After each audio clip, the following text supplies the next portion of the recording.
What's up guys, it's Alex from Extreme Customs. This week on 2 Minute Tuesdays, we're gonna be breaking down offset, what it means, how you find it, and what happens when you change it. So we're gonna put 2 minutes on the clock and talk about offset. So this week we're talking about offset. I got 2 minutes to tell you guys as much as I can or explain offset, how it works, what happens when you change it, and why people might change it. So let's start with offset. What is it? Where do you find it? Well, if you look on the inside face of your wheel, you're gonna find the letters ET followed by a positive or a negative number. Now that number will tell you what the offset is on that particular wheel.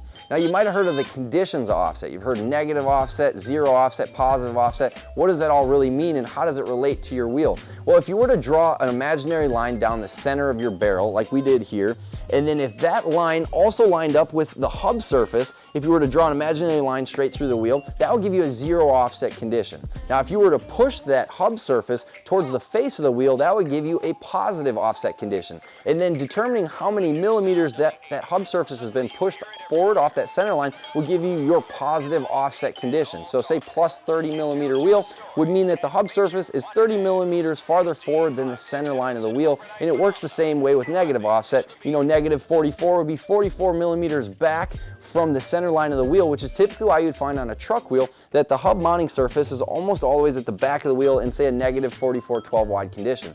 Now, where do you find positive offsets? Well, you find that most oftenly on front wheel drive cars. Front wheel drive cars have positive offsets because they don't want the wheels sticking out too far, and also because of different designs and suspension and geometry and all that stuff. We don't have much time to get into that. So why would people change their offset? Well, typically you have two things in mind. You want to change the appearance of your vehicle or you want to change the performance of your vehicle. And you can do both by changing your offset. Now typically it can be debated, but if you were to go too low of an offset, it can change the performance characteristics and handling of your vehicle.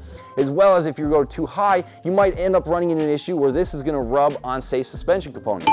We hope you appreciated this week's episode of 2 Minute Tuesdays where I broke down offset. Now if you have any other questions that I didn't cover or any other questions in general about offset, make sure you drop them in the comments and we'll do our best to answer them. We hope you enjoyed this episode and we'll see you next week.